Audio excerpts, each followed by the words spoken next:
What evil prank have you pulled off? Gradually over the course of 2 weeks moved my coworker's monitors closer to the front edge of the desk. Like 1/4 per move. Until they were so close the keyboard barely fit. Stupid small desk, she grumbled, near the end. I then moved them back, just as slowly, over a few weeks. She never caught on. I used to work for a cruise line. A passenger asked if the crew lives on the ship full-time. I and my coworker explained that no, the crew leaves every night to fly back to Miami and then returns each morning. She walked away satisfied. After that cruise was over, our manager was sharing the passenger evaluations with us and was confused about one in particular. It was a woman who had stayed on deck 14 and had complained that she couldn't sleep at night because of the noise of the crew helicopter. Fact 1, 1,200 crew do not leave every night but do live on the ship. Fact 2, that ship didn't even have a helipad. Question, WTF was she hearing every night? People in school used to always take my Gatorade. So I took an empty bottle, filled it with dyed salt water, and let them take my drink. Not gonna lie, it was hilarious watching one person to spit salt water in the middle of class only for their unbelieving friend to do the same. They just take your Gatorade? Over a decade ago I worked in the warehouse of a guitar center. We dealt with inventory, shipping and receiving. We had a dumpster behind the store in a shared parking lot that people would leave random things in even though it was not a public dumpster. One day we found a broken beach chair in an open cardboard box. The box had a shipping label on it. It was left in such a way that it was easy to assume that the chair/box combo was left by the same person. We packed the beach chair in another box and shipped it back to the customer. I wish I was there to see the person's face when they received their trash back via UPS. Haha. I did something similar, but nowhere near this epic. There is a used bookstore that I go to sometimes. This bookstore sells used postcards. I bought a few that had been previously sent 20 to 30 years prior. I then slapped a fresh stamp on them and tossed them into the mailbox. I wish I could have seen the people's reaction when they showed up. I lived in Korea for a bit. When my mom came to visit I told my Korean girlfriend it was an American custom to greet older women by touching elbows. I told my mom the same story about Korean customs. It was a thing of beauty. They were not pleased. One night I replaced every framed object in my boss's office with a picture of me making a stern face. Posters, certificates, photos, etc. Took like 3 hours because he had like 30 framed things in his office. The next day I made sure I was out doing field work to make him sit with it most of the day. He had a lot of foot traffic to look at his office that day. I worked in an office that had 4 offices with shared partitions that had glass at the top.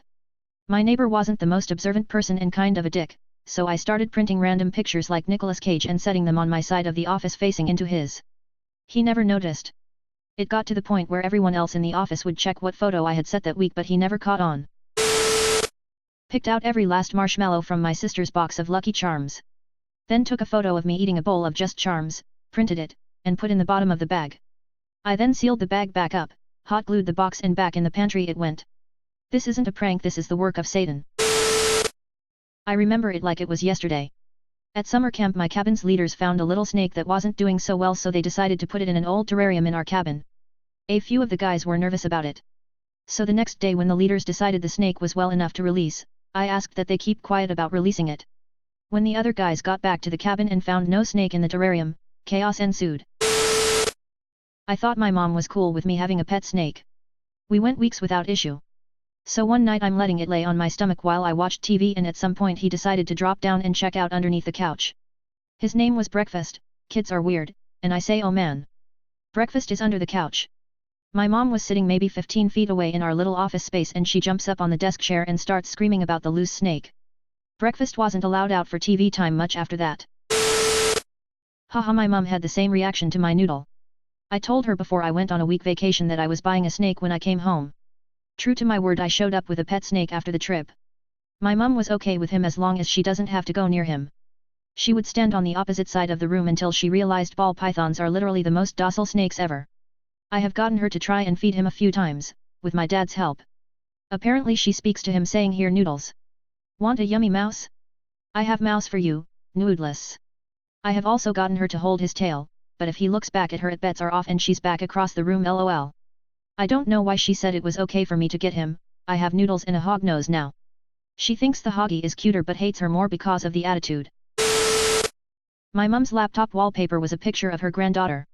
I copied the picture 100 times and made her wallpaper a slideshow of the same picture over and over again, so the file would change but nothing would change visibly on the monitor.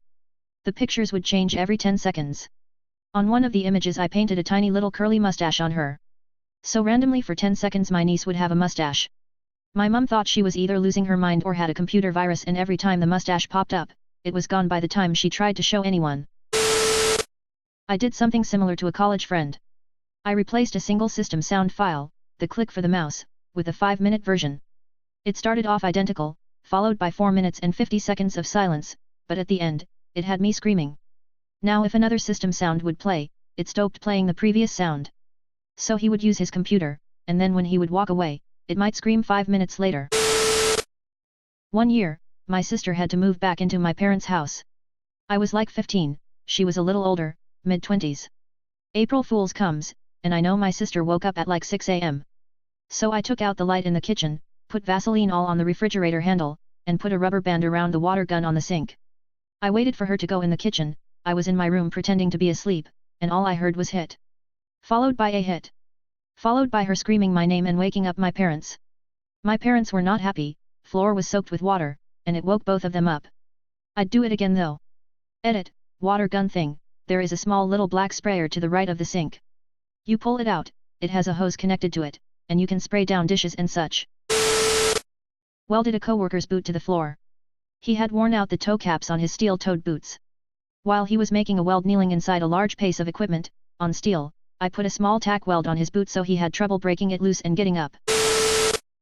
Dude was harassing my ex because he used to have her cell phone number. Was being a real ducking creep.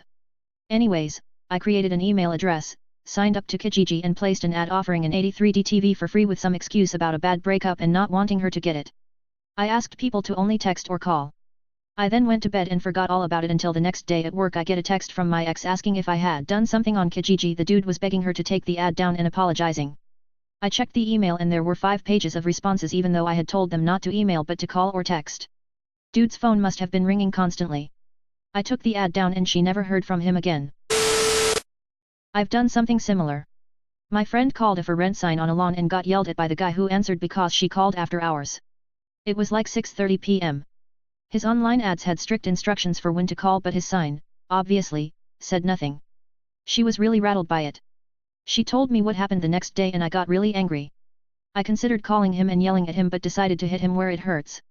I made an ad on Craigslist for a free car which just needed a new battery. Put up a couple old Honda Civic pictures I found online and put instructions to please only call after 8 p.m. as I do shift work. Screw that guy. Similar, but old school.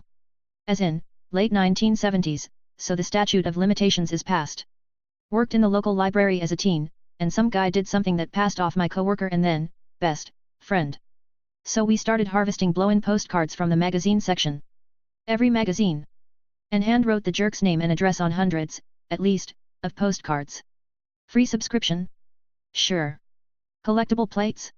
Yep. Columbia Records? Enjoy your free dozen Albanian opera records. Book of the month? Silver spoons? Travel offers? Cruises? Bring 'em all on. Do you know how many magazines libraries get? Or got, back then? The New Yorker. Sports Illustrated. Cosmo. Playboy. Reader's Digest. Car and Driver.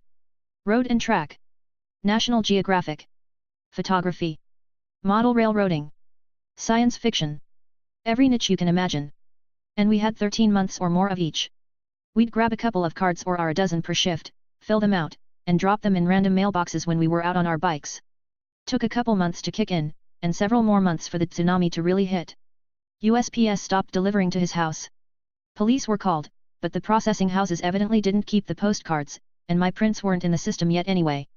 We stopped after a Christmas break flurry. Until right before school started the following summer. One last blast of probably 50 more postcards with the most bizarre and offensive offers we could find.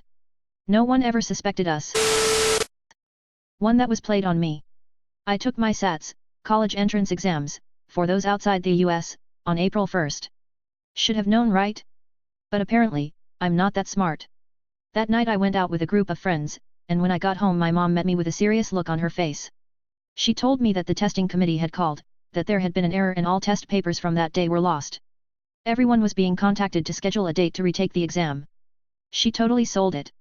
Face, reactions, everything. I bought it hook, line, and sinker. And she let me believe it until lunchtime the next day. My mom is a diabolical person.